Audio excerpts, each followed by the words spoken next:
I hope you enjoyed your dinner.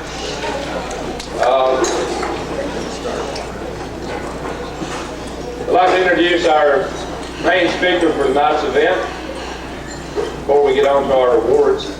Our main speaker tonight is Mr. J.R. Thompson. Mr. J.R. Thompson is a former administrator of the National Aeronautics and Space Administration, and he's past director of the Marshall Space Flight Center here in Huntsville, Alabama. He is currently back here in Huntsville, Alabama again as Vice President of the Huntsville Operations for the Orbital Sciences Corporation. And Mr. Thompson also has served our conference as being our honorary chairman, and he has given us a lot of good advice, and we really appreciate and value that. Ladies and gentlemen, Mr. J.R. Thompson.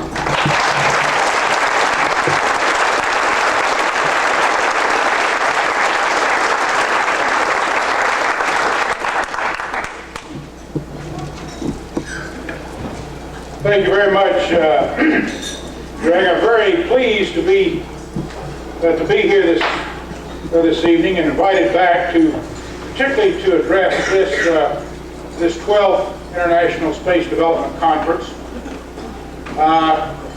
It's good to look out in this audience and see a lot of old friends, some that I've known a long time. But I think perhaps more than any other aerospace conference that I attend or on occasion speak to tonight, I'm talking to the true believers. And believe me, it makes a difference as you mingle about and hear some of the comments. I'm not new to this group. I spoke and was reminded out during the cocktail hour that I spoke out in California in Anaheim, I believe it was in 1990, and was even reminded of what I talked about and why it hasn't happened. Some of the calculations that have gone on since then and showed it was on the margin. But in any event, it's a real pleasure for me to be back here tonight, and particularly to welcome again. I know it's been welcomed a number of times over the last several days, but the out-of-towners to Huntsville, Alabama. It's a city that we're very proud of, and indeed where the sky is not the limit. But particularly before I go any further, I would like to congratulate Greg on a very fine conference. He indicated I was the honorary chairman. We really don't do anything. I think it's Greg and all the other people on your committees that have done an outstanding job of pulling this together in today's tough times in getting the kind of attendance you have during this week. So, great job, well done.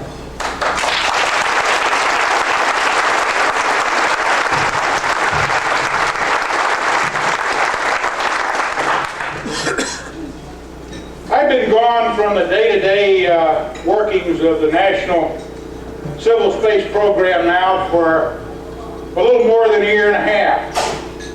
And so really I only have some second-hand impressions of what you folks are probably following a lot closer, and that is a lot of detail relative to budgets, some of the program thrusts that are both in and out, and perhaps also the mood and the direction of the various committees on the Hill, and some of the more recent votes. But perhaps in a larger sense, you're even closer than I am than what the country, since you're representing here all across the states, what the country really wants to try to accomplish in space over the long term, and what now is going to be our map, our road map in space for the next several years. Although today, as Greg indicated, I'm very active in orbital sciences programs and our various projects, and our particularly niche in the market, which focuses and concentrates on some of the smaller systems. But to be honest, I am out of touch with some of the inner workings of what goes on in Washington and elsewhere around the NASA Center relative to the formulating tomorrow's space policy. I am concerned, though, and I'll comment a little bit later about some of the things that I read and hear. But I remain to be quite interested in not only the immediate look, but perhaps more importantly, the longer term. And as I glanced at the program for this week and looked over the wide range of topics, at this conference, I gave some thought as to what I could really add. But I was struck with the theme that was on one of the brochures, and I know that we talked about in some of the planning, and that is looking toward the future, founding for the future.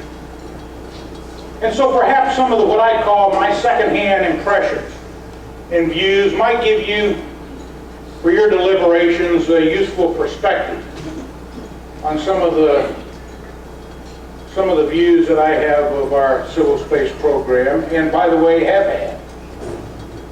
This year, 1993, marks the 20th anniversary of the launch of Skylab, which was, of course, our world's first space station. This past week, I believe it was Tuesday, 20 years ago, marked the first manned mission to Skylab.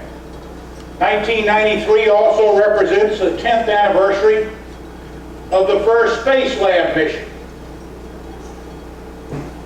It represents the 10th anniversary of initiating the conceptual design of what we today know as Space Station Freedom.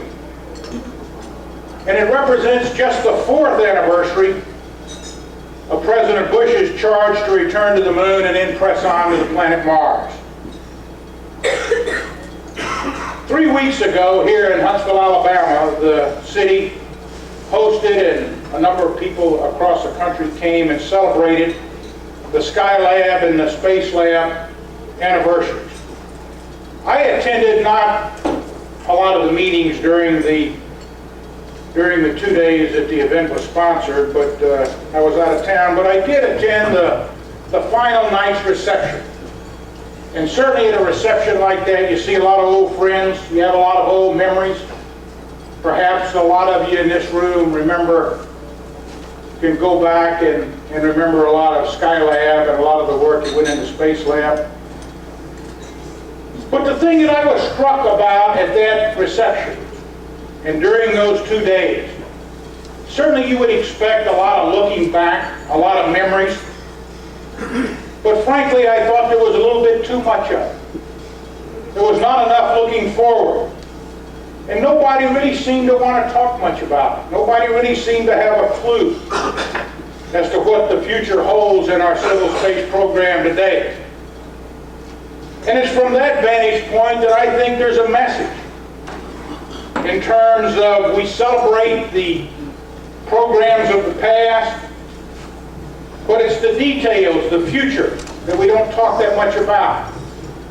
And I think there's a message that, to be honest, is unfamiliar to me in my some 30 years in aerospace, most of it here in Huntsville, Alabama.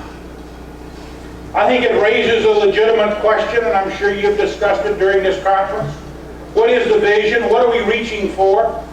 Those first two have not changed. I know since I have read and heard and listened to various talks in this group, and even spoke to this group.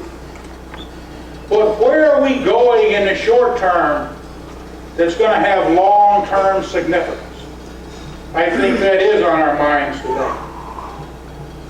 And now with the end of the Cold War, and what we know to be the stagnation in the appropriators' discretionary budget on the Hill, and the new views and the philosophy of this administration as they get more in place, I think in all probability, you can probably bet on it, that we're going to have a very different kind of a space program than we've ever had before, and I think enjoyed over the last 3 decades. To be sure, our space shuttles fly today and they fly safely, but now 12 years since the first space shuttle flight, it's still being used as a space truck and stays up only 9 to 10 days at a time. NASA's big science programs that by and large I personally believe have been extremely successful, we see now coming to an end with the Cassini and the AXAF missions. Our space-based defense systems are no longer a centerpiece of DoD, although I fully expect some of the technology activity may well survive. Space station freedom. Space station freedom has been declared dead by NASA's administrator. And what, if anything, is going to emerge and take its place?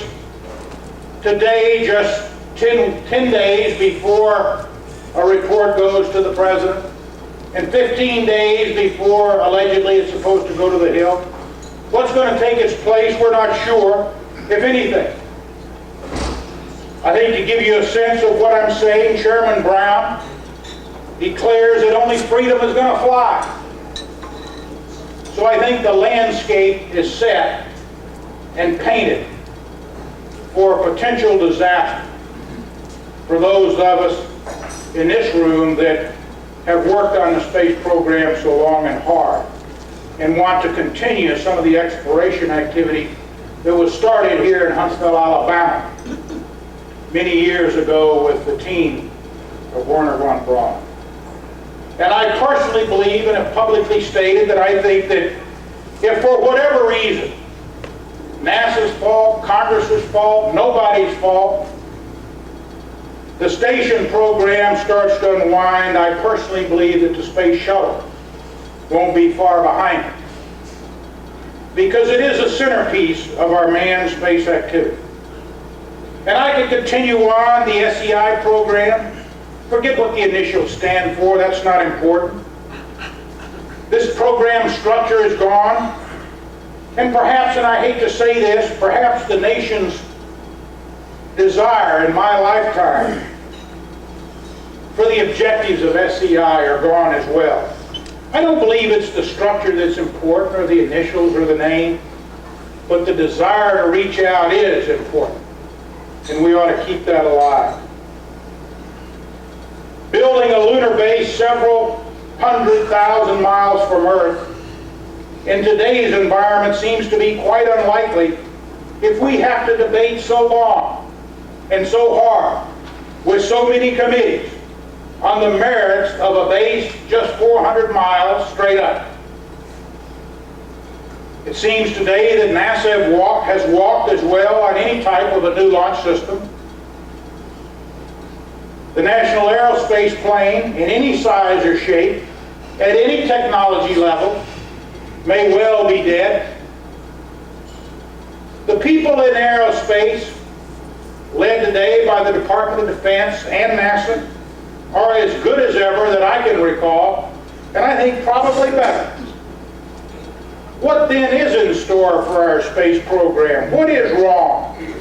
And what's over the horizon for us to reach for? As I stated in a talk I gave last week, it's hard for me to believe that the part of John Fitzgerald Kennedy is going to allow the unraveling of what he built. And make no mistake about it, it's not what he built with money, but what he built with commitment and a simple charge. Let us go to the moon and do all those other things, not because it's easy, but because it's hard. It's no harder today than it was then. Today we need to be pushed, be challenged. I think the details of going to the moon back in that speech in the 3 decades ago were not known. There were a lot of uncertainties. But there was a trust in the people that led the program, in the intellectual talent in this country that worked out the details and indeed, some 10 years later, pulled it off. And it's still something we all look back on with pride today. It's called believing in America. I'm not bemoaning the funding environment that we're in today. I think the President and the Congress are going to judge what is affordable and consistent with our other national priorities. But I also personally believe that you can execute one hell of a space program for NASA's $14 to $15 billion a year, and certainly a comparable amount in the Department of Defense. Having said that, at the same time, though, I would not characterize a 25% cut in NASA's budget over the next 5 years as wonderful, wonderful either. The real issue, I think, is the direction of our program. And what does it buy for the people who pay for it? There's a lot of talk about technology going around today. Technology wedges. Technology being traded off against space station freedom. Whether it's a big one, a little one, a red one, or a green one, I don't think it's that important. Technology in many ways is what our space program is all about today. It's what it was all about back when we went to the moon. I personally consider myself a technologist. Having worked in that field now for 30 years, by and large it's been my career. But I've also found that technology has to be focused in order for it to have an impact. It can't just be described and packaged with some buzzwords that we throw around today like competitiveness and leapfrog. They're going to have the half-life of one congressional hearing on the Hill if we don't better focus it and describe what we're talking about. Their eyes will glaze over. And I think you've seen that in the first several hearings that have taken place already this year. But if today lower project costs with quicker results and smaller systems are going to be the guiding parameters, then let's define it. Let's get focused. And let's get in step with the Congress and the American people and do it. But let me caution. Not everything that goes on I like or I have liked over the years, certainly not today. But I don't think that we ought to promote our own ideas in a way that trashes everything that went before us or is on the table today. We here in this room, and I include myself, are space buffs. We can't, in one administration, promote various ideas and ways to go to space, and in today trash them and have any hope that the American people are going to follow us. They cannot turn on a dime. There's got to be continuity and a continuum in terms of our message to them. Today our political leaders talk of investing in America's future. Yet we question whether our space projects provide the proper technology and the technology drivers to justify this investment. I say that's hogwash. I've seen it now for 3 decades. Just look at those last 30 years. And I'm just going to make 2 points. From the beginnings of the worldwide communication systems to the pinpoint global positioning that we see today that have such wide and many applications, logistic applications and commercial endeavors that we read in the headlines of papers throughout the country. And the data that we're collecting today in astronomy that is going to take us years to unravel and to fully understand. It's just the sense of that data that is stimulating the students in our colleges and in our high schools that want to go on and to have a piece of the action that you and I have enjoyed. And this list goes on long, and you know it as well as I do, and I a little bit feel like I'm preaching to the choir. Then what is it? What should we be doing today? I personally think that rounding off some of the rough edges that we've got, the rough edges being things that I would like to do different, by and large, our space program today is generally on track. I think to continue at the proper pace, some of the studies, thinking that President Bush put in place for the lunar program and then eventually at some point on to Mars is right on. Space station freedom in some form, forget how much it's streamlined, and that's fine, that was started by President Reagan, should continue. And then really the space program that was started by John Fitzgerald Kennedy as we know it today should continue, and his vision to reach out and go up. In these 30 years that I've talked about, it's been quite bipartisan. Just as much support from the Democrats as the Republicans. I do not see that there's the issue today there. also with the American people. I think it's the will and the commitment, yes, in today's tough times, to lay out and continue to expand some of the opportunities that I believe, and some of you that have heard me before know I am a big supporter of the space shuttle. I was also a supporter back when we were going to fly 48 times a year, 24, then 12. But because it's flying 8 or has a capability 8 to 10 today, I would not trash it. It's shown me much more. It is not a truck, but it is indeed a spaceship. And we should use it as such in today's times and build on what we've already got. Space shuttles with space labs is just the first step toward a space station. We can blur as we phase into whether it's our own freedom or in some mode with Mir or in some other configuration. But I worry about when we start to take out a clean sheet of paper, because we've got to get the American people to follow us, and the Congress, and they're not stress analysts and thermal analysts. They've got to see the logic and the continuum in what we do, and we've got to be in it for the long haul, and we ourselves have got to have the stickability to see it through.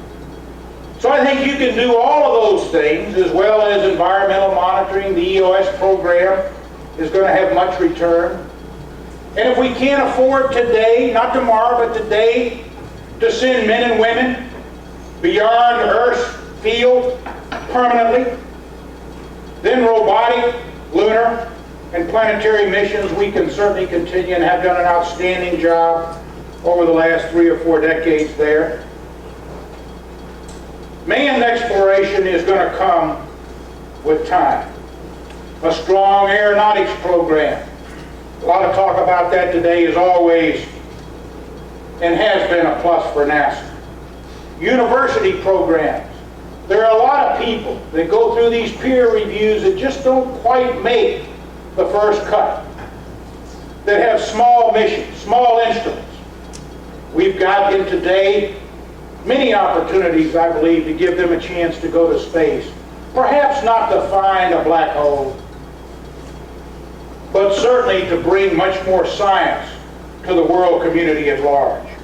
I would not give up on programs like NASP, whether it's what you see on the posters down the hall, or some slower, smaller version of what was started, or perhaps something else. It does more to drive technology, that single objective, than all technology wedges, undefined as they are, could do. In terms of materials and aeronautics, I mean, the list goes on. A new launch system we've talked about far too long. And eventually, at some point, I would hope, if not in my lifetime, realistically, in the lifetime of my children, would like to see an excursion to Mars, and perhaps latched up with internationals. Some thoughts I would like to leave you with tonight. I don't think that anything good is going to come from what I perceive to be this internal bickering. Internal to NASA as well as internal to our space community. This internal bickering of the direction of our space program. The strength of our programs in the past 30 years have come from the honest, what I call the natural tensions that have been focused on seeking the best technical solutions. And we need to keep it that way for the next 30. But burning today's space program down so we can start over, I've got one word, I think it's stupid. We should build on what we've already got. I never will forget, in a way, this isn't new with me. I saw the world's first space station come out of a rocket. Skylab. It came out of the 3rd stage of the Saturn V. That's the way we used to evolve programs, and that, I believe, is the key to success today. America without a space station, I don't care what you call it, who it's linked to, it's going to be a setback if we don't have it. Our space program needs a centerpiece. It always has. And in a balanced program, if what I called earlier, the smaller systems, the quicker results, and the more affordable costs, if that is politically correct today, then let's shape our fortunes in that direction and get on with it. And perhaps the proper mix of the old and the new technology is the right blend. Remember, however we do it, it's got to work. Whatever we do for the future is going to be judged by the results of Apollo, and I think it should be. The centerpiece of our space program, I believe, should be science. And I think if we can assist in providing for a stronger national security, we should do it. I do not see a disconnect there. International undertakings and cooperation, I believe, are a must in today's environment. But I'll tell you, our reliability as a partner is on the line. And I think before we go any further, we're going to have to go back and relook at the agreements we've made and build on that and mend our fences. So during this conference, I would encourage you to keep focused on the theme of your brochure, and that is Founding for the Future. And stay as active as you've been in the past in being a part of it and help shape it. Thank you very much.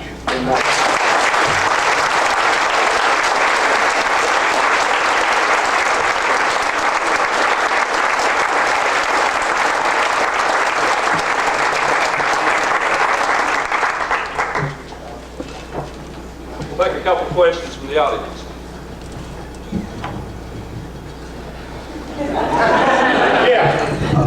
Buzz Aldrin talked about a turbo version of your Pegasus. What you got any ideas on whether or not that'll get funded, or whether or not we put that together? Well, when you say get funded, an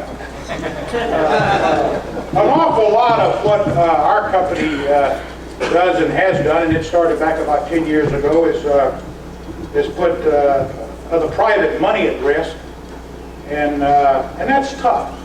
But a lot of progress has been made in the. And I think what's being alluded to is to take the Pegasus, which is the airdrop rocket from a B-52, which soon will be an L-1011, and putting some turbojets on under the wing to get a special assist. I think there's room for a project like this and some of these technology wedges, perhaps with some government assistance to help not only that idea get started, but some others as well. But in the final analysis, if we have to do it, like was done Pegasus with private money, then we're looking hard at that. We see a lot of attraction to it. It could, by itself, a little more than double the capability of the rocket. How about one? Yes. Suggested this weekend that the Blue Treaty should be amended in such a way that anyone who goes and continuously occupies a base there for a while should get the actual ownership of a certain amount of land around it, and that this might stimulate private attempts to reach the moon. Do you think at any time in the next 2 decades, 3 decades, whatever, private corporations would be affected by a deal like that? I don't, it's my belief not. I don't know. I'll go a step further. It's my own sense, and I had this when I was in NASA as well as now the year and a half that I've been in the private sector. I don't think you can really make money today going to space other than through data, maps, sensors. Now, having said that, there are a world of opportunities there. What's going to happen 1 and 2 decades down the pike, I don't really know. But if you really want to make a buck, and you got to go, I just came back from an investor analyst meeting up in New York where the company annually goes through that kind of thing, and they ask questions that are very pointed in terms of what's the payoff in return. Communications and data data observations you make from space, I think, have that payoff, and it's easy to talk. Beyond that, then I think that's got to wait for a while. But again, I don't think that's the reason. I've never believed that the reason to go to space is to make a buck. It's not why we did it in the 1960s. It cost a lot of money. Going to space is still hard. There are a lot of good reasons, and you know them better than I do. Thank you very much for inviting me.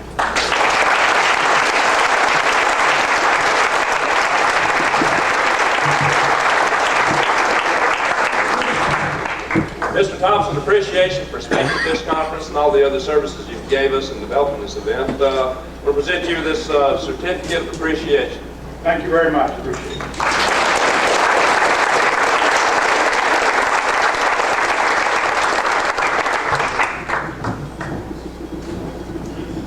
Well, that time inevitably comes in each ISDC in which awards are made to the many key people who promoted the events of our society and pushed our dream forward for a founding future. And tonight's award ceremony will be run by somebody that you probably heard of before. I think you may have seen him around once or twice, Mr. Charlie Walker. Charles D. Walker, as most of you know, is President of the National Space Society, Chairman of the Board of Directors of Space Calls, and he is the first industry-sponsored astronaut who served 3 times in the space shuttle as a payload specialist for McDonnell Douglas Corporation on electrophoresis experiments. Mr. Walker is currently Senior Manager for Space Programs Development at McDonnell Douglas Space Systems Company. Ladies and gentlemen, Mr. Charlie Walker.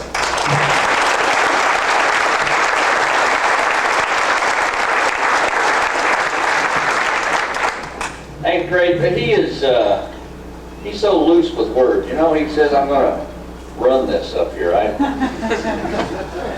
Who can run one of these ISDCs? He comes as close to, you know, every year the chair people of the events or of the organizing of the International Space Development Conference do such an extraordinary job. They put themselves in front of a steamroller, and then after they pull in the volunteers that are going to tell them, first of all, how big that steamroller is going to be, then they pull in more volunteers to put together all the piece parts that build this massive steamroller, and then they lay down in front of it. They get up after it's rolled over once and lay down in front of it again and again and again. My hat is off to Greg Allison, certainly, to all the rest of his team. Yeah, it's nice.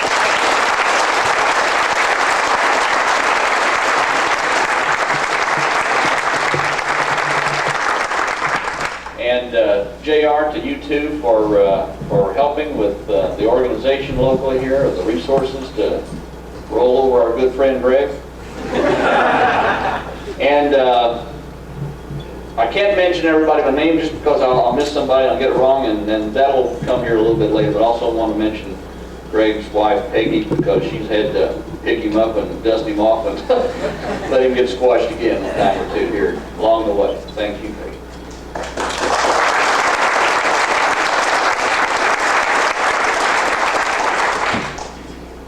Well, let's see. Tonight, yeah, I've got to run the next few minutes here, but running is something that you do at an ISDC. You people keep me running, you keep the rest of us that are your elected officials, and that's good. In fact, that's the way it should be. You know, we hold a board of directors meeting at the annual meeting.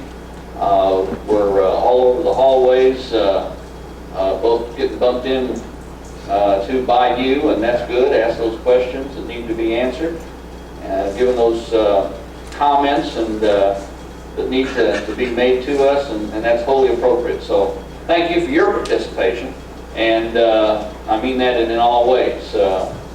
This is, as has been said more than once, this organization, I think, in a very significant way, can be considered as a significant part of the advanced planning department of the human race, and you are all contributing to that.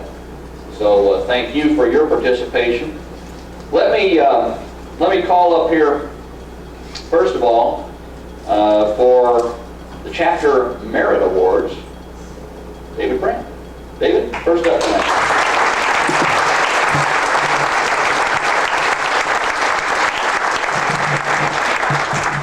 Thank you very much, Charlie. The following chapter special merit awards were nominated and selected by myself as program director at NSS headquarters and by Larry Ager, NSS vice president and chapters coordinator. The awards are given for service to the society by chapters and their members in the cause of creating a spacefaring civilization. We wanted to share with you the names and faces of those who are being recognized for their efforts. Unfortunately, we don't have time to allow each and every one of them to traipse up here and make a speech. So the awardees, if they could just simply stand at their place or wave their arms around to let us know who they are, we'll be able to privately congratulate them for their efforts. At the end of my presentation, I want to announce the site for those awardees to pick up their official special merit awards this evening. In the general category of conferences and Space Week activities, for their sponsorship of the 11th Annual International Space Development Conference, which last year's meeting, the National Capital Space Society, and DCL5.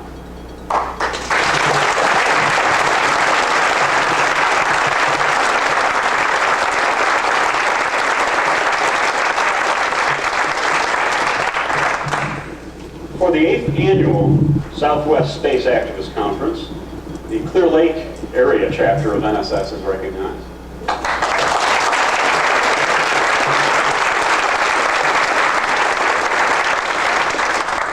For putting on the Mid-Continent Space Development Conference, the members of the Iowa State Space Society chapter are recognized.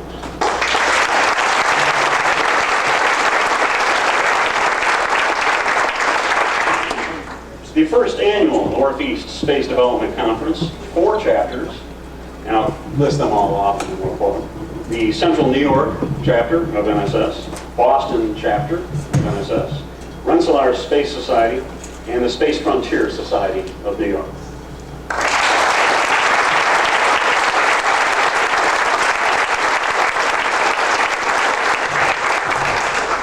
For hosting the California Space Development Council's Saving California Space Industry, the San Diego L5 Society.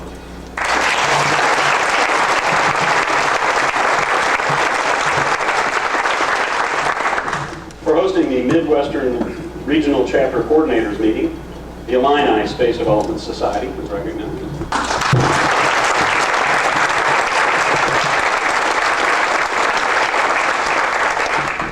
For their part in the 8th Annual Midwest Space Development Conference, we acknowledge the efforts of the Cuyahoga Valley Space Society.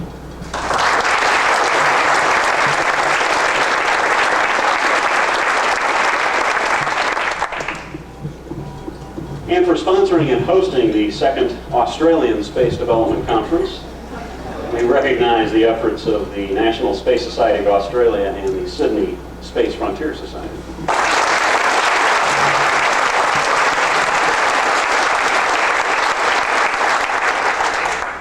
A new category, Space Week activities. And I'll read through a list of various chapters at the end if they all stand, please. We acknowledge the efforts of a large group of chapters for their Space Week events. The Metro Orlando Space Society, Western Spaceport, Iowa State Space Society, Langley NSS, the Eastern Virginia Dismal Swamp Chapter, Zero G Destiny, the Chicago Society for Space Studies, and the Chicago Space Frontier Society.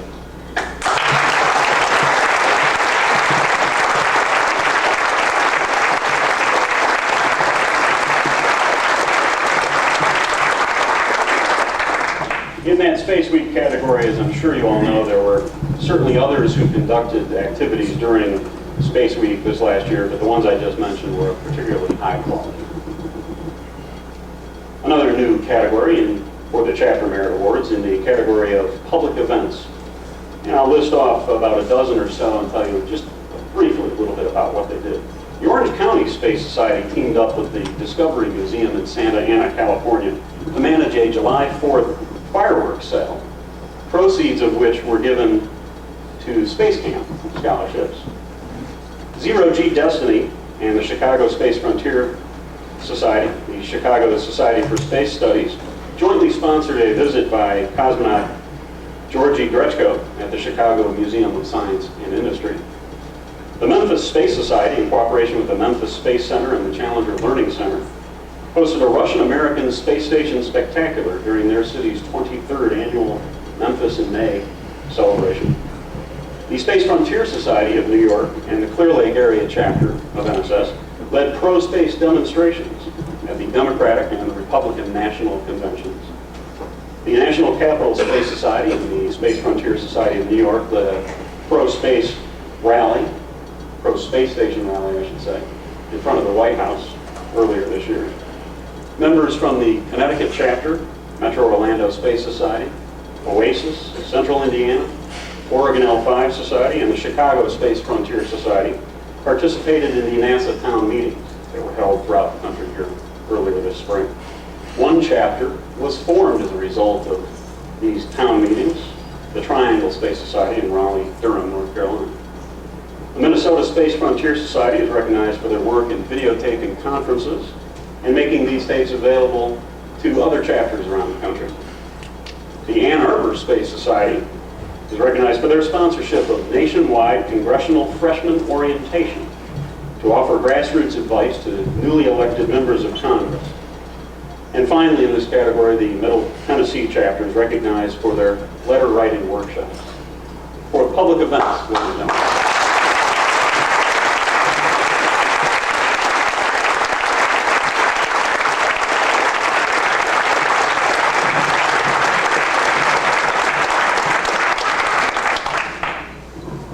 The last group of chapter merit awards goes to 9 volunteers who serve as the eyes and ears of our chapter's coordinator, Larry Adrian, and myself, out around the country. For their outstanding record of service, we recognize our regional chapter coordinators. They are Al Halstead, Bennett Rutledge, Michael Gilbrook, Marianne Dyson, Karen Mermel, Paul Harderson, David Anderman, Cheryl York, and Kirby Ikin.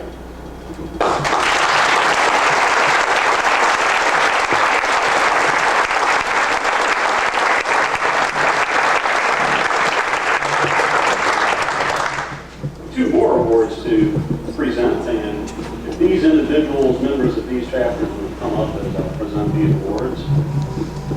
This year's Membership Recruitment Award goes to the Illini Space Development Society for increasing NSS and their chapter membership by 84 members. As a university-based chapter, they have made extensive and creative use of the facilities available to them to promote space and NSS. This included joint efforts with other student organizations, use of the student newspaper, and local faculty for public talks. In addition, they've held biannual regional meetings where Midwest chapters could meet and exchange ideas on recruiting and retaining members.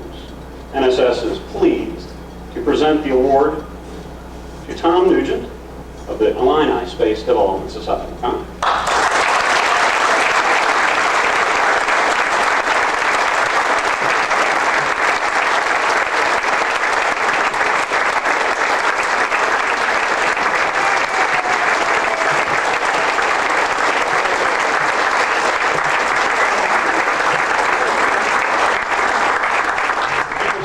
Thank you, Dave, and everyone else from the National Space Society. We just believe, as a chapter, that recruiting is a strong suit of the society. We need to get more people involved in the space movement. We challenge anyone out there to try and beat us next year. It's getting a little lonely here. We think there's some competition here. Right over there, they're going to beat us. If you want a little help you beat us next year, we would be glad. Come talk to us. Thank you very much.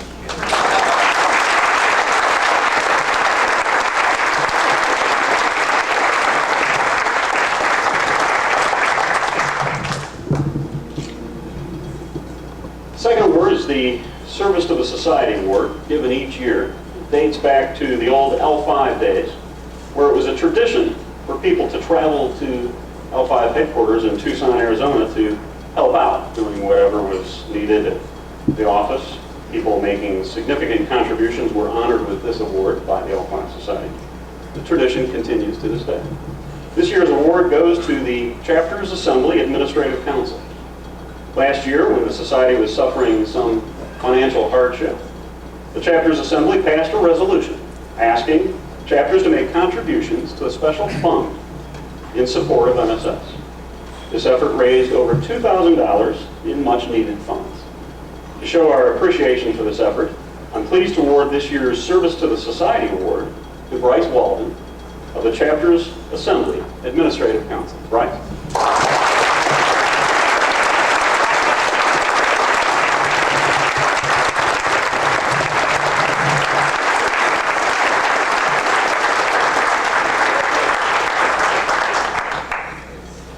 I'd like to remind you all the fund is still open and accepting donations.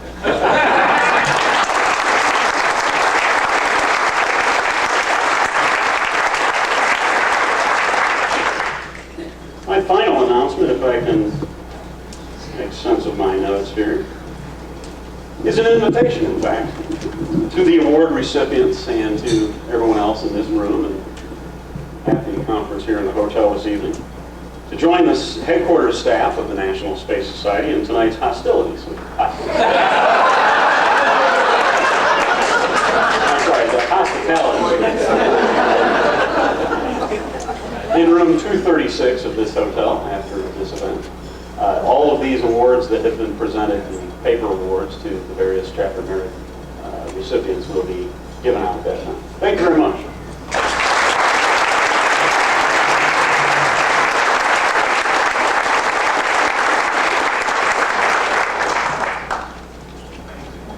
I hear that up at the suite, the hotel's going to put a plaque on the door after we leave. There's going to be a contest afterwards to name the suite, rename the suite. Yeah.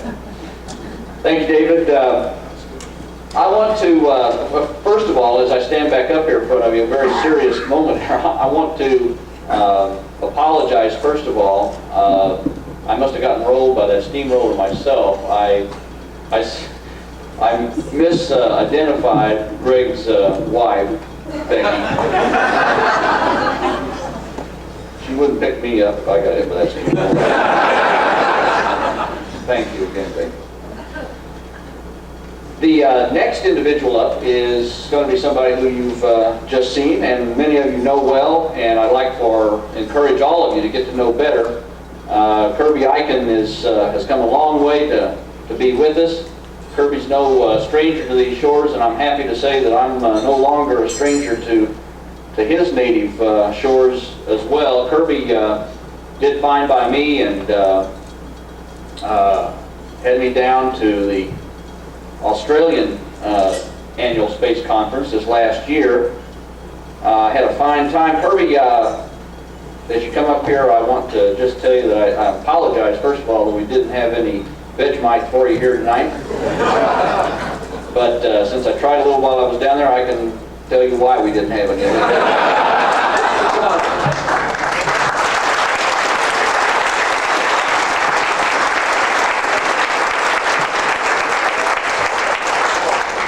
Thank you very much, Charlie, and thank you very much, ladies and gentlemen.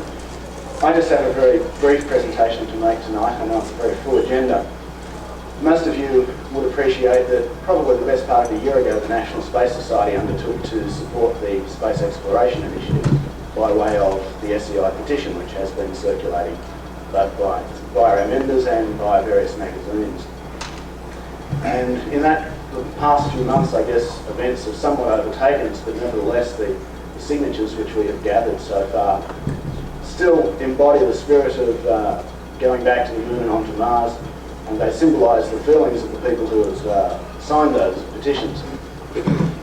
While obviously the petition was envisioned as charging the Congress with funding the Space Exploration Initiative, nevertheless it is a project and an overall goal which fills the mind of the global space community and in fact the global community in its entirety. We undertook through the National Space Society to circulate the petition amongst Australia in a slightly modified version, though still carrying with it the same spirit. And I'd like to present to Charlie this evening 700 Australian signatures, which I think signify the global importance of what we're trying to achieve here.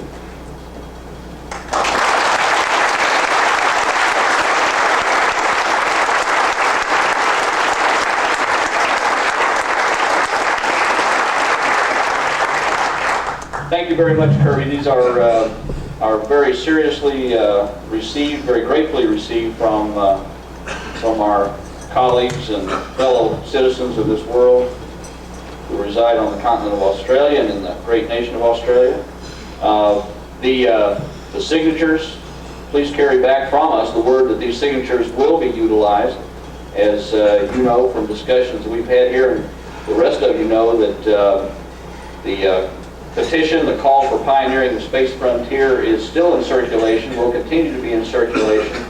We will continue to raise signatures, and you can count on the Space Society to carry those forward and carry the message forward that people, real people, and lots of people believe that space is a place, and space is a place for people to do business, and sooner than later to live and to work. So thank you very much again, Kirby.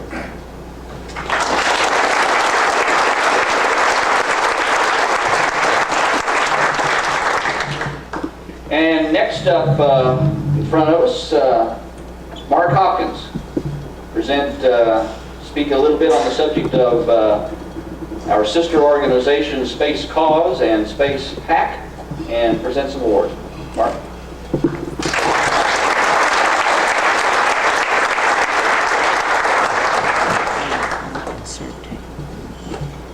Well, Space Cause and Space PAC present one award each, only one award.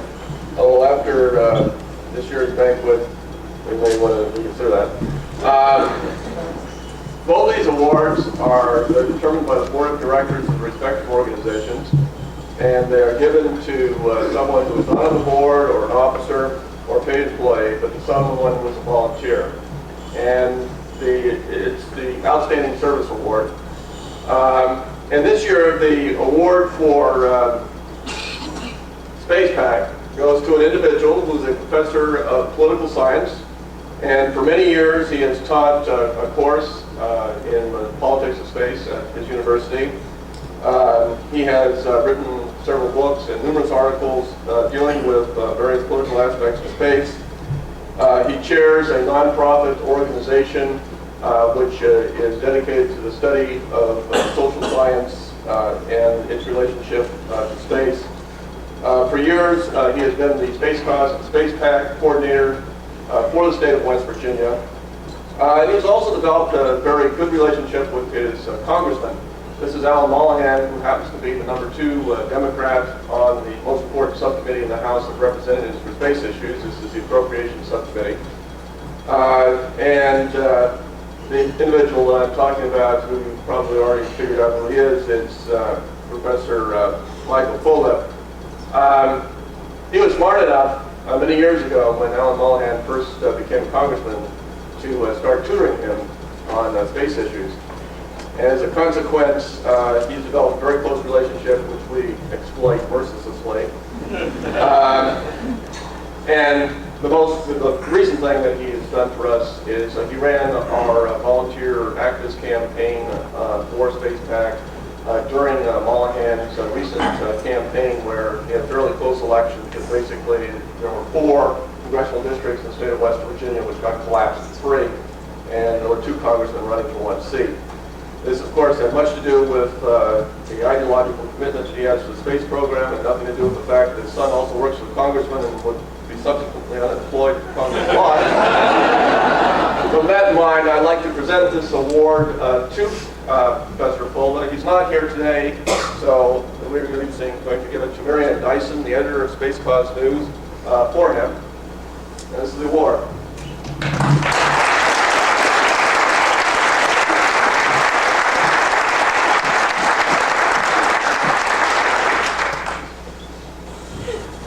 The second award goes to is the Space Cause Outstanding Service Award.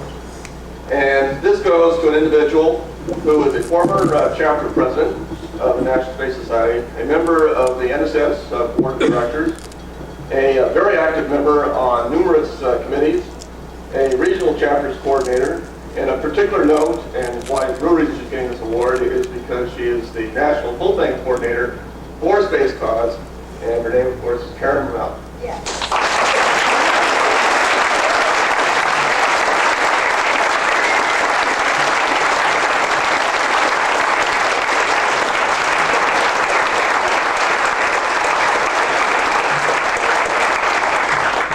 me, it's all fun getting an award, but it's more fun working and seeing things get done. Thanks, Mark. It means a lot.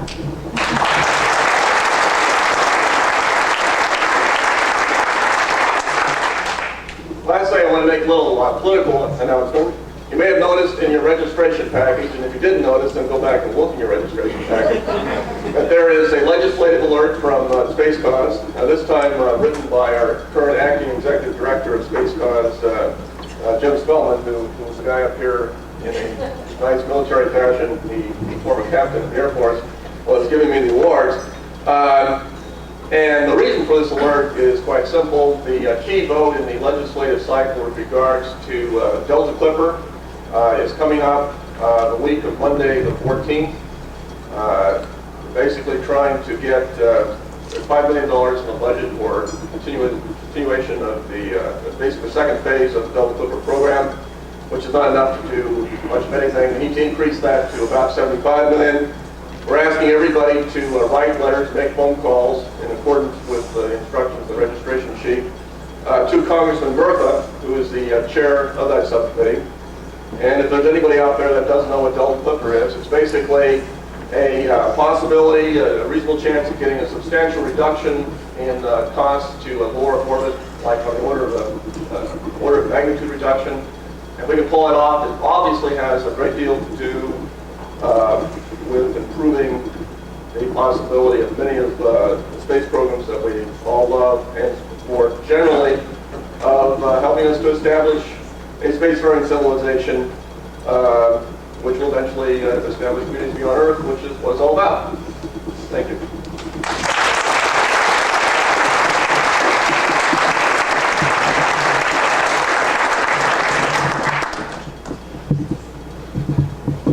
Thank you, Mark.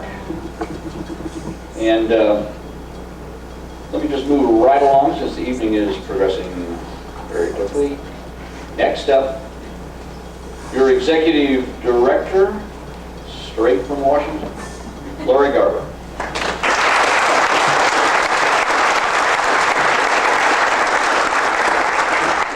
I don't think there's a way to get to Huntsville straight from anywhere, is there? I didn't find one. David, Brandt and I are going to have to learn to communicate a little better. He stole my joke on the hostility suite invitation this evening. I'm hoping that when Wesley grows up, maybe we'll be able to communicate through him once he learns to talk.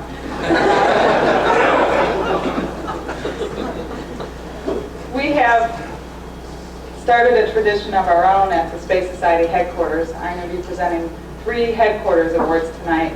And these are to individuals who have done things for the society which had previously had to be done by paid staff members, which we don't have enough of. All the 3 recipients this evening are chapter activists, and I think this states very succinctly how wonderful it is that the chapter activists and headquarters are working together extremely well. The award itself consists of a framed certificate that is signed by myself and NSS Chairman of the Board, Buzz Aldrin. The first award for our volunteer at headquarters developed a new newsletter based on a newsletter which we used to do at headquarters called Chapter Action. This newsletter helped fill the void when at Astra became bi-monthly and offers a media outlet for NSS members and chapter activities. The first headquarters award goes to the president of the Oregon L5 chapter and the creator and editor of the new NSS newsletter, Inside NSS, Cheryl York.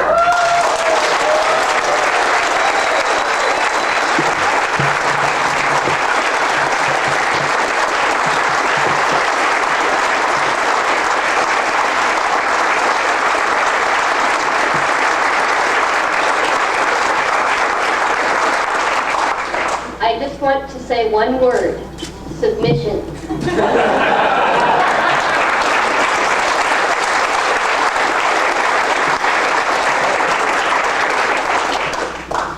For his leadership in setting up pro-space demonstrations at the Democratic National Convention and a rally at the White House in support of Space Station Freedom, this year's winner, a member of the Space Frontier Society of New York chapter, is already working on his project for next year, publicizing and planning events celebrating the 25th anniversary of the first lunar landing.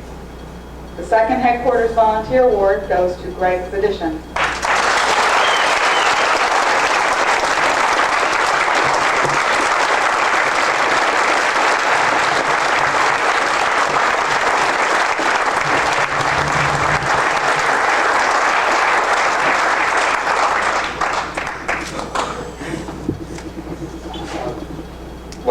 Thank you very much, Laura. I'm really honored, and I just want to also say that I do appreciate having a great team at the Space Frontier Society of New York who really helped help do this. Alan Wasser especially for getting me to do it to begin with. Thank you very much.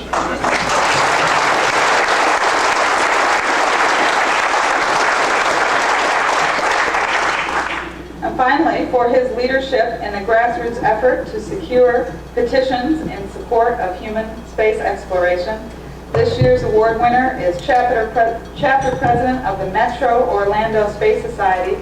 The third Headquarters Volunteer Award goes to Michael Gilbert.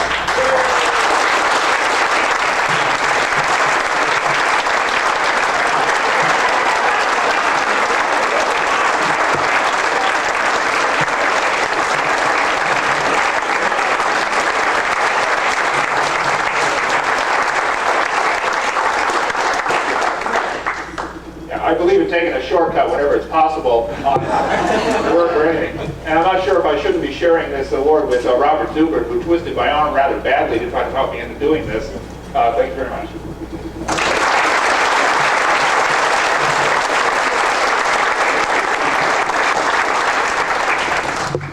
My congratulations to you all.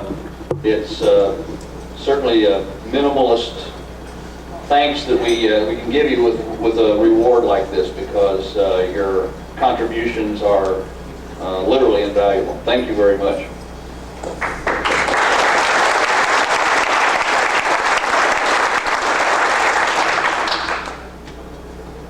The Space Pioneer Award recognizes individuals whose accomplishments have helped to open the space frontier.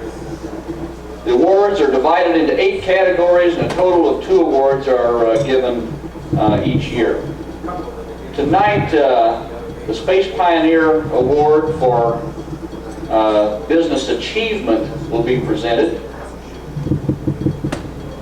You know, if you do a survey of 100 space activists, you'll get at least 100 opinions about how we should go about creating a spacefaring civilization. But there is one issue on which we all agree: the need for reliable, safe, and low-cost access to space. Our first Space Pioneer Award goes to a small team whose efforts has done more than any other in recent memory to fulfill this need. This effort is the Delta Clipper project. Delta Clipper shall be the first single-stage to orbit vehicle procured, maintained, and operated in the same fashion as commercial airliners. The current phase of this project is called the DCX, a suborbital, subscale prototype funded by the Strategic Defense Initiative Office, now the Ballistic Missile Defense Organization, and built by McDonnell Aerospace Systems Company. This vehicle will begin test flights, as already has engine and systems firings underway at White Sands, and will begin its flight tests in New Mexico in June. As important as engineering are the streamlined procurement methods used. This program is a great example of the better, faster, cheaper. With only 2 SDIO personnel monitoring its progress, and with McDonnell Douglas being given maximum flexibility in pursuing this very important goal. As a result, the DCX project was built for only about $70 million. The cost comparable to that of, I won't say that. Estimates have been made that if procured in a conventional manner, the DCX would have cost over $320 million. This program has ushered in a return to the build it, fly it, and try it engineering of the X-planes in the 50s and the 60s, and for that reason, whether the DCX crashes, which it won't, In fact, because it's going to successfully fly, the National Space Society wishes to present this Space Pioneer Award for Business Achievement to the Program Manager of the Delta Clipper Project, Dr. Bill Galvis.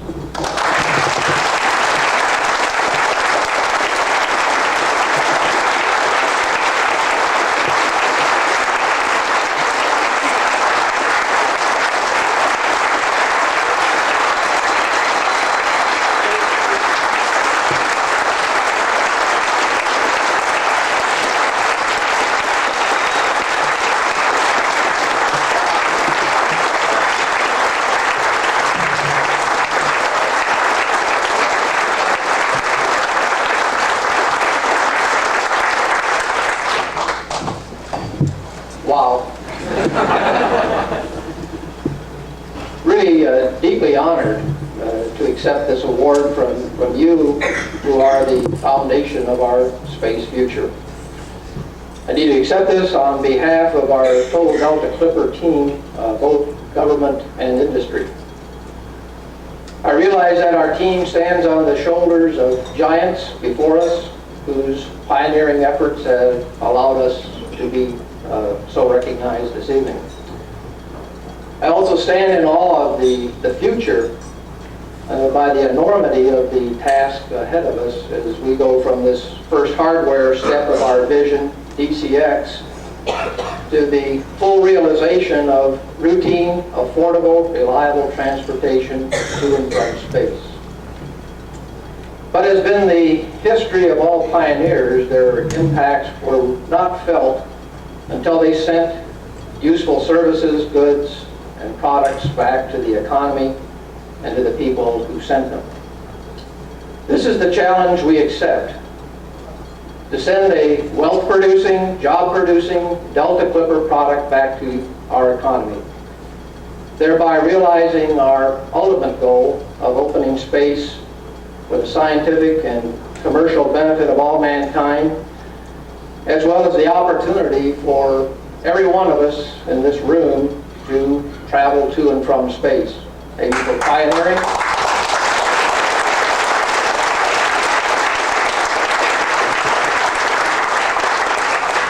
We can do our own pioneering, or maybe just have fun.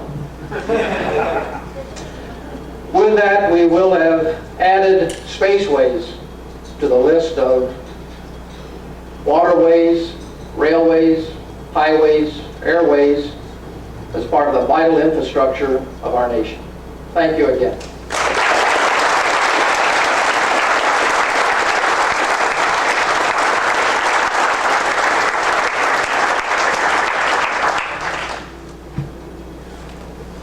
I think as many of you know, and I want to take just a moment to say, Bill has committed himself to inform this organization of the progress with this program, and has, because of his interest and commitment in the goals and objectives of this organization, both personally and in terms of the program that he leads at McDonnell Douglas, really I respect him a lot for that commitment to the grassroots and to informing the grassroots of what is really possible now to begin that way forward into the future. So Bill, we're going your way.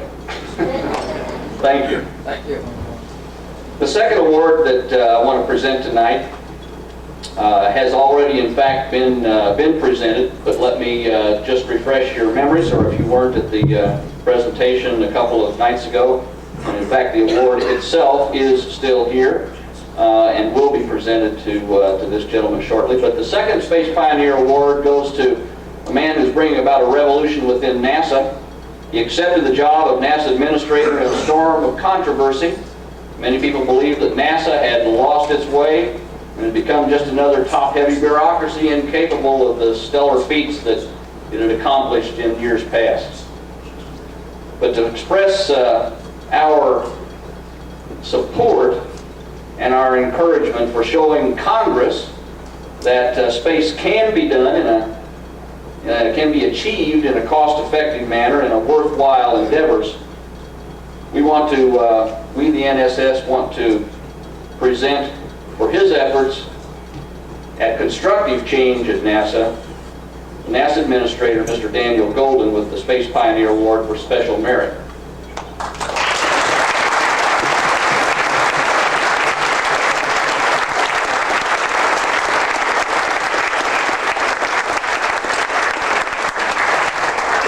This is the award, and as I said, it was officially presented to Mr. Golden and accepted by his Associate Administrator for Legislative Affairs at NASA headquarters, Jeff Lawrence, a couple of nights ago.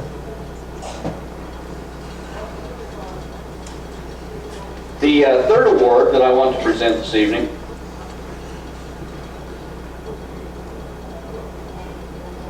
is the Activist of the Year Award. And it's presented to the NSS member who has made important contributions to the National Space Society for the development of its spacefaring civilization this year or throughout their lifetime. The Space Society prides itself on being an international organization, and this year's Activist of the Year played a vital role in making that image, in fact, a reality. He is organized and is a driving force behind the National Space Society of Australia and serves as the International Chapters Coordinator. In his work with the National Space Society of Australia, he has established numerous chapters and forged important alliances with the Australian government that promotes space not only in Australia, but internationally. In addition, he has been active setting up groundbreaking conferences and establishing countrywide newsletters. For his achievement in promoting both space and the National Space Society to the international community, we're proud, I'm proud, to name Kirby Ikin the NSS Activist of the Year.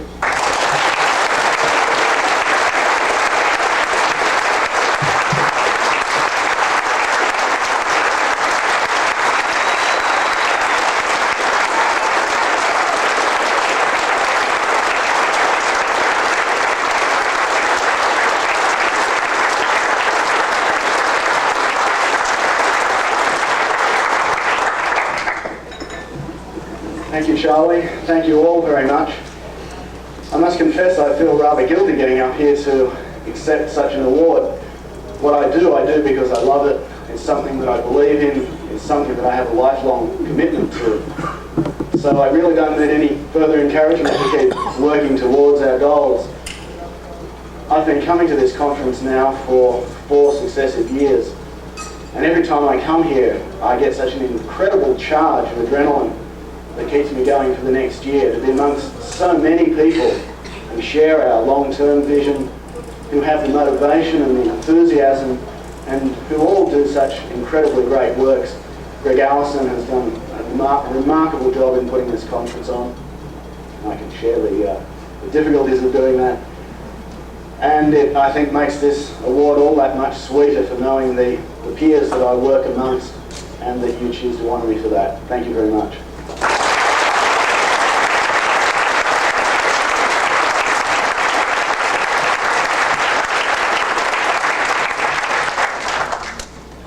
I want to mention just very briefly one award that was made last night that not everyone here, I'm sure, was present for. So just very quickly, to round out the recognitions, let me mention that last night presentation was made, the first presentation of the Wernher von Braun Award of the National Space Society. And the first recipient of that memorial award was Dr. Ernst Stühlinger. And the award was presented to Dr. Stühlinger on basis of a set of characteristics attributable to Dr. von Braun himself, including a visionary outlook towards spaceflight, the ability to promote the vision he himself extolled, and the capability to manage large teams while instilling among their members a remarkable sentiment of cohesion and loyalty. So our congratulations again to Dr. Stühlinger for recipient of this first award.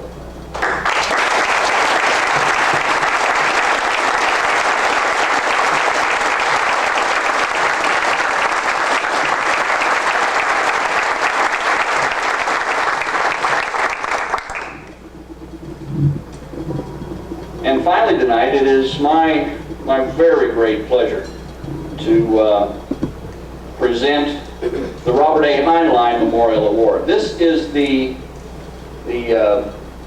most significant award and the largest award that the National Space Society makes each year.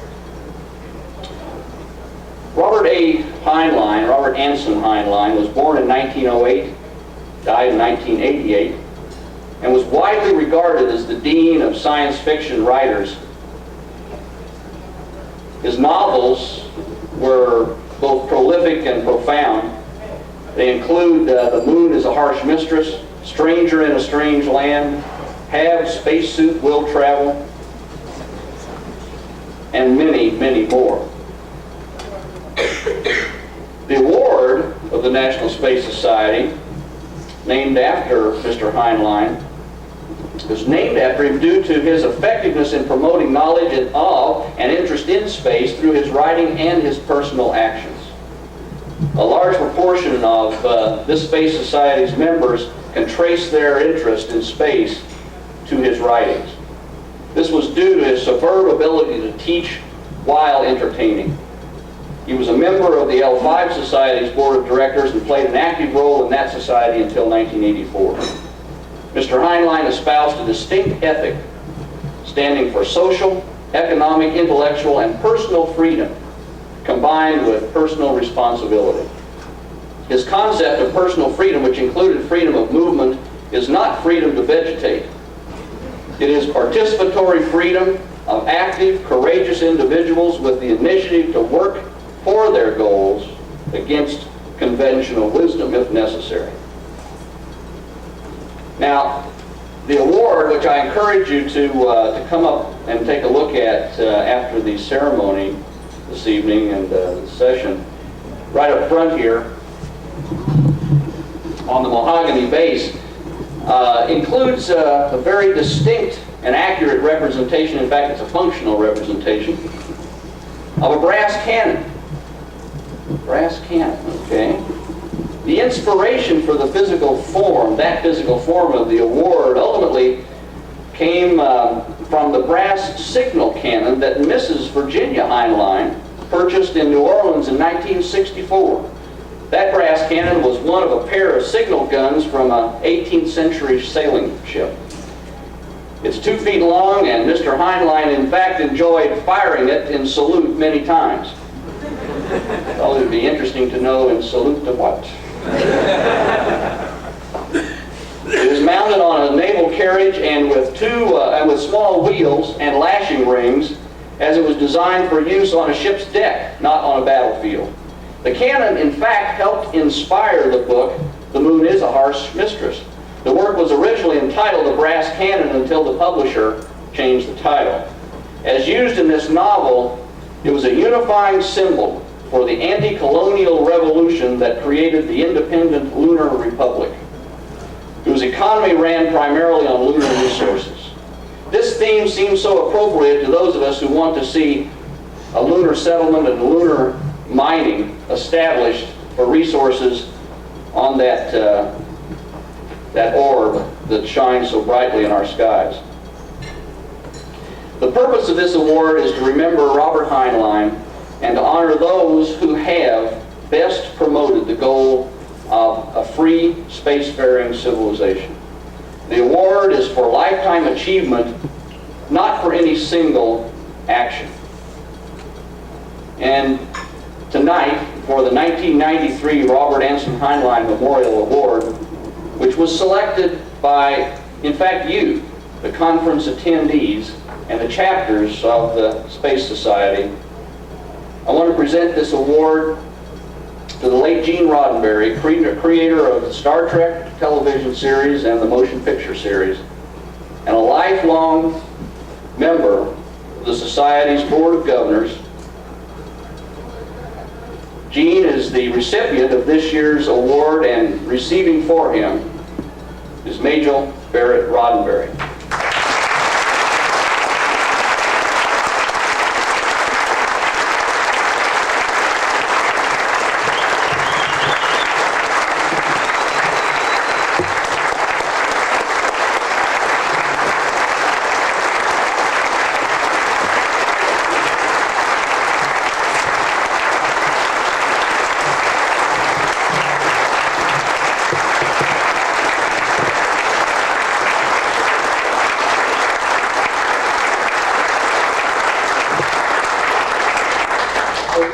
It made me cry. I spent a very nervous week this week trying to figure out what I was going to tell all of you brilliant people that you didn't already know. And I finally hit upon a subject, something that I know more about than you do, which is the man behind the impossible dream, Gene Rodenberry. You see, on the lot at Paramount Pictures, there's a building, Stage 8, where the life of the USS Enterprise takes shape. We hear the future unfolds, and science preserves, not destroys, humanity, and the captain sets course for a dream. It's a future which Gene Rodenberry could never hope to see in his lifetime, and yet he knew, as we all do, that without that dream, no one would ever see it in any lifetime. You know, it's a strange feeling to walk onto that set, to see that that glorious starship is in reality nothing more than a few props, special effects, and wires. And yet, when it appears before the world, as it has every day in one form or another for the past 27 years, it's as real as the man who created it. And why? Because the Enterprise is a symbol. It's a symbol of what it means to imagine, dream, and create a future. Because dreams create reality. You know, among the thousands of letters I've received since Gene passed away, there are many from physicists, astronomers, engineers, scientists, administrators, and even astronauts, who tell me that it was that starship and those dreams which inspired them to enter the space industry, of which you are all such a marvelous part. Well, Gene had another dream, and that was to be a real part of the space industry, to help make possible a future in space. Gene, as you know, was in love with space, with the unknown, with the future. He'd have given anything to have been able to just once go into that great galaxy that he dreamed about, where so few have gone before. And while he lived, that was not possible. But you are making it possible for others like him, people who perhaps first began to dream about space travel because of Star Trek.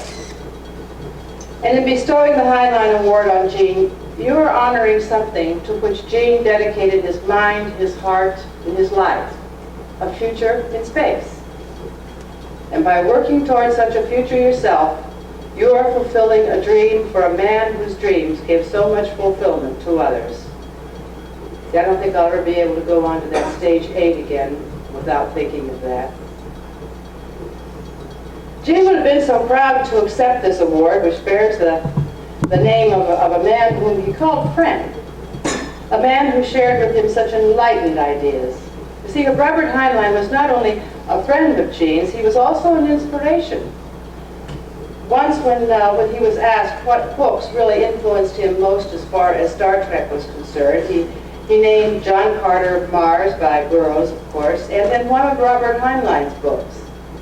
And it may surprise you to know which book, because most people would probably think of Stranger in a Strange Land or The Moon is a Harsh Mistress, from which this award was designed, as being the wellspring of Gene's inspiration. But no, it was a much simpler story. It was called Space Cadet, which meant so much to me. And why? Simple. When I received word that Gene had been named the recipient of this award, the information included this sentence, which Charlie has already given you, and therefore you just screwed up my whole sentence. I'll say it anyway. Robert Heinlein espoused a distinct ethic standing for social, economic, intellectual, and personal freedom combined with personal responsibility. And while that could equally be a description of Gene, it is also the very core of Space Cadet. One small passage in this boy's adventure tells us a lot about the man who wrote it and the man who was inspired by it. You see, in this passage, the captain of a patrol similar to Starfleet is addressing the young cadets who are about to begin a life of service in space. And this is what he says. From this day on, every part of this family of planets is your home. Each living, thinking creature is your neighbor and your responsibility. It is not enough that you be skillful, clever, and brave. You must possess a meticulous sense of honor, self-discipline beyond all ambition, conceit or avarice, respect for the liberties and dignity of all creatures, and an unyielding will to do justice and give mercy. You must be a true and gentle knight. Gene believed that. And that is why, beyond being the man whose vision created Star Trek, he was and is a man beloved by the people he created it for. He was, quite literally, that true and gentle knight. His Star Trek stands and his life stood, like Robert Heinlein's, for peace, unity, and delight in diversity. If there is anything that characterizes Star Trek, it is the celebration of infinite diversity from infinite combinations, or to quote Gene, mankind will reach maturity on the day it learns to value diversity in life and ideas. To be different is not necessarily to be ugly. To have a different idea is not necessarily to be wrong.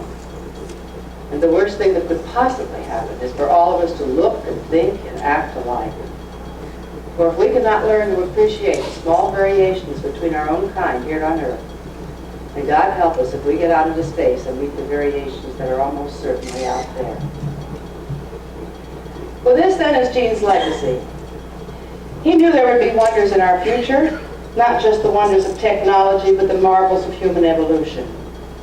He believed in the greatness of the human spirit, our sense of discovery, and our ability to go beyond the limitations of the present into a glorious future.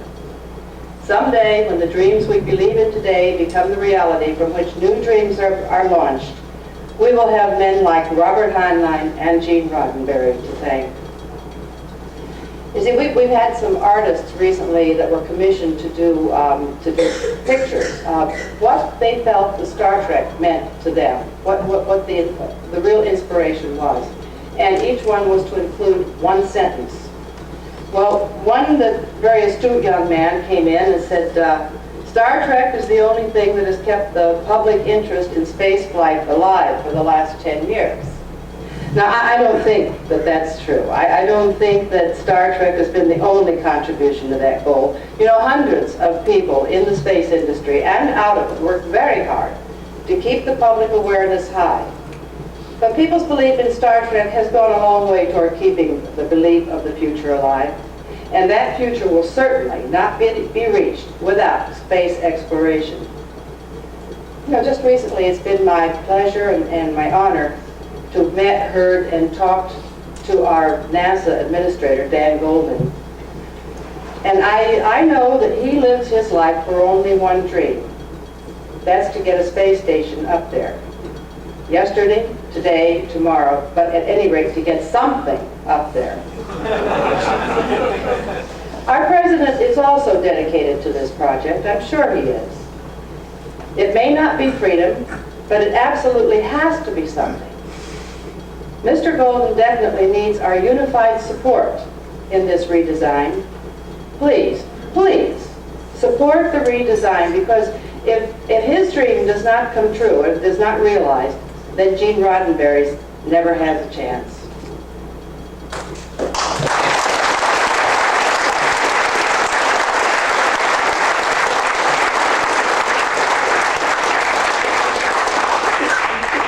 I think Gene put it best when he said, why are we now traveling into space?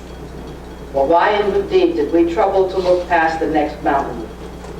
Our prime obligation to ourselves is to make the unknown known.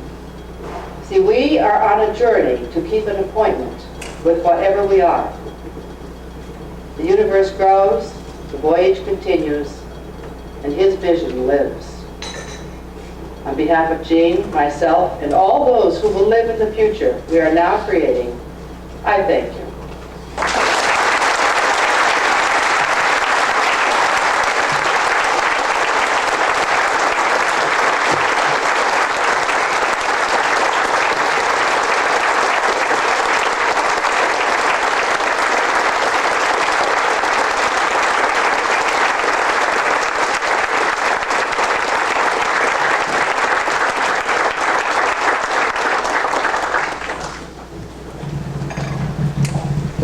think I can accurately say for those here tonight, and I know I can say for myself, that because of Gene's vision and his interest in seeing that vision represented to all of us, that as the Trekkies all very fondly knew him as the great bird of the galaxy, his wings through future generations will in fact be spread across this galaxy. Thank you very much for honoring us here.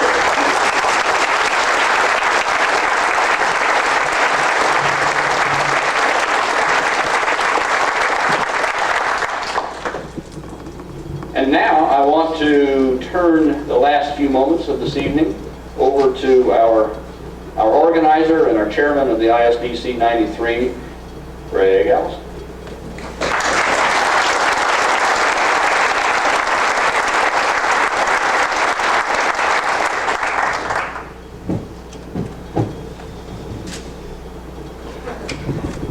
Ladies and gentlemen, I want to express the true heartfelt appreciation and honor that we feel here in Huntsville, Alabama, to have all of you come through all the great troubles you had to go through to get here. I've been hearing a lot of adventure stories.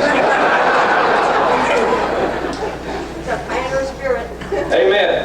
And I actually wanted to go up to up north with one group and then ride down with them. If I could have, I would have. They went through a Mammoth Cave expedition and things like that. That sounded like a great time. But, you know, it's this commitment that you have to come to these things year after year, however out of the way they may seem to be, that demonstrates that you are the founders of the future. You know, that is our conference theme, Found in the Future. We really set out to make a working conference here. And you came here and you really set out and got to work. I've been in the Azalea room. I understand there's somewhere around 24 to 3,000 letters written at this conference to support space development in various directions.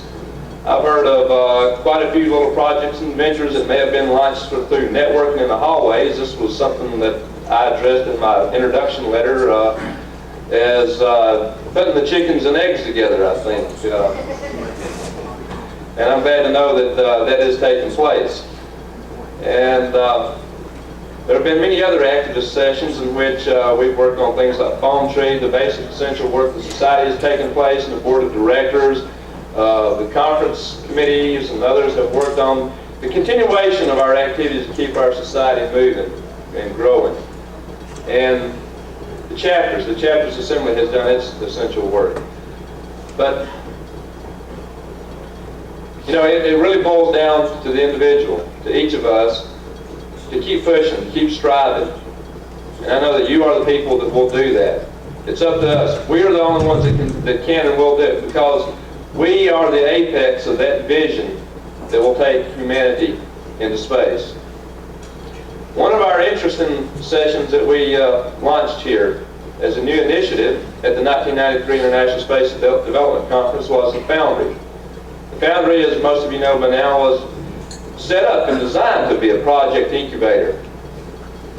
The idea was to get some teams together to start some actual projects, and these projects would have their plans developed here, and then the development would ensue immediately after this conference. Plans are, I think, to have some kind of newsletter to track and monitor the progression of these projects, and then to showcase them again at the 94 ISDC in Toronto. And to say a few words about the Foundry, ladies and gentlemen, I'd like to bring the Foundry organizer up here, Lori Wiggins, wherever she may be.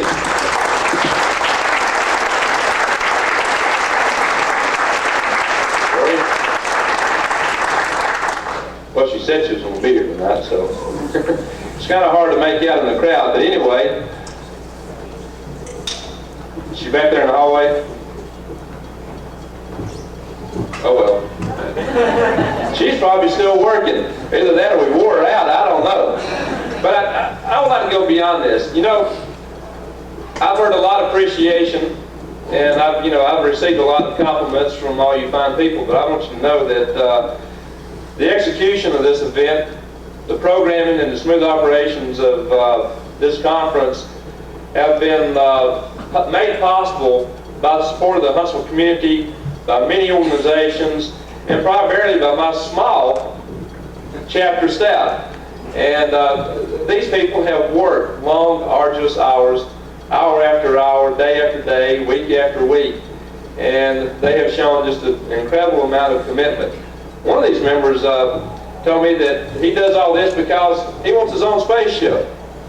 That may sound pretty incredible, but I really believe he's pretty close to it. I think he's practically invented the warp drive. He's had a demonstrated capability for warping space-time. In fact, Ron LaJoy has managed to pull about 72 hours out of each day. I don't know how he does it, but we must be on the verge of something great. So I just want to really thank all my staff and supporters and people who have helped make this event possible. And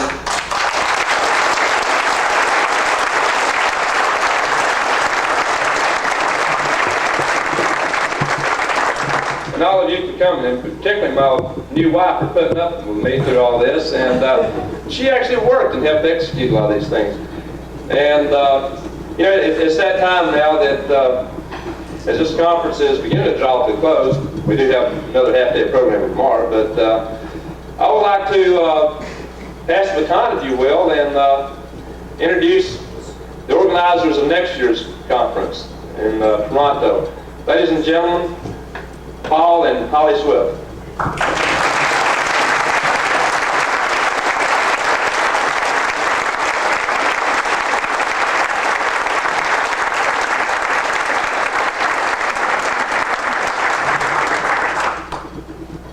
Well, I want to thank Greg Allison. It's been a tremendous conference for me. I've enjoyed myself immensely. Stayed up till 2 o'clock last night, had a great time with all you folks who came over to our hospitality suite. We ran out of stuff, but it was fun. A couple of the members of our team. I think you've seen this flag, whether right side up or sideways.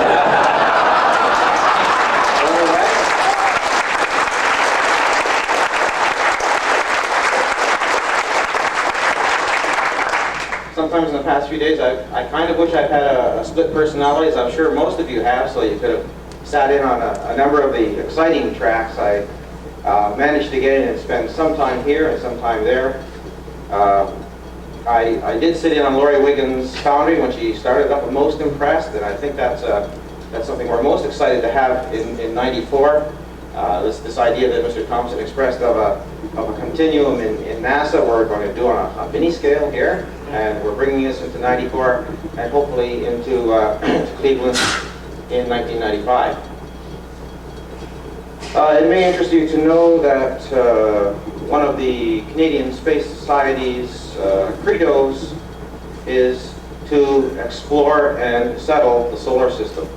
It's a recommendation that we made to the Canadian Space Agency as their major policy, which I think fits in very well with the National Space Society's credo as well.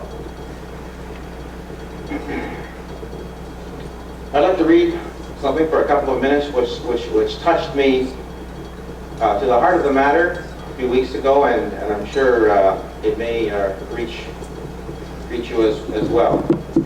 This was a letter contributed by John and Pat Sampson, who I don't know, but they're in the aerospace community, and they wrote a letter recently to an aerospace magazine. It's about a minute or two.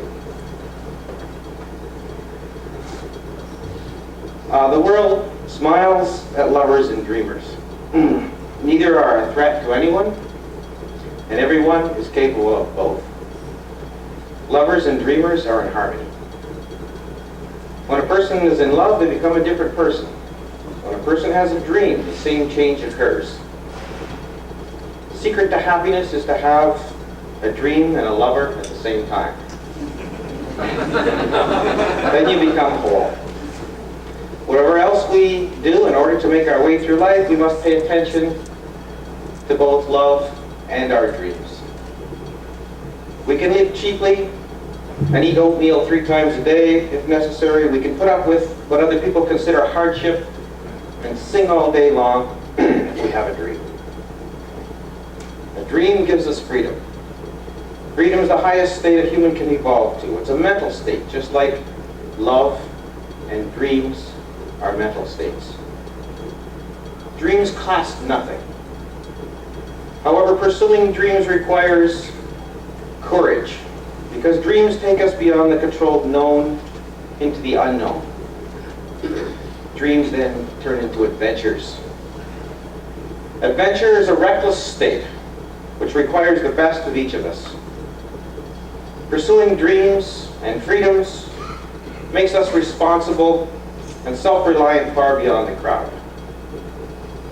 We begin to live on the leading edge and experience the rarefied air only a few brave men and women have known and never understood by cowards. Fortunately, dreams never die. The tragedy is that so many people die without ever finding the inner courage to live their dream. I like that.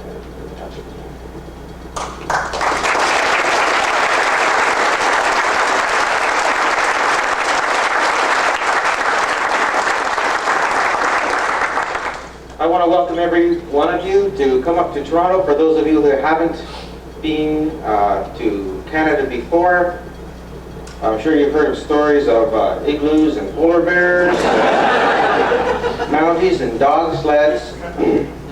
Well, you'll just have to put up with them, that's all.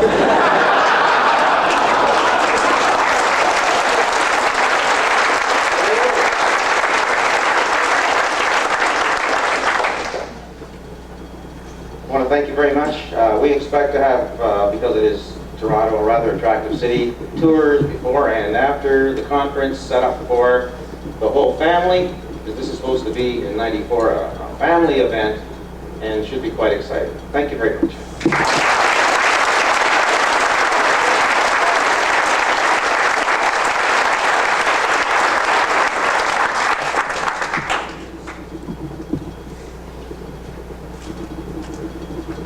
Thank you both very much. That was great. That was the greatest kickoff for, you guys did a great dance last year, but that was a great kickoff for next year's. Thank you very much. And you're all now excused to proceed with the merriment of the evening, wherever and with whomever that may be for you. So thank you all for enjoying the evening.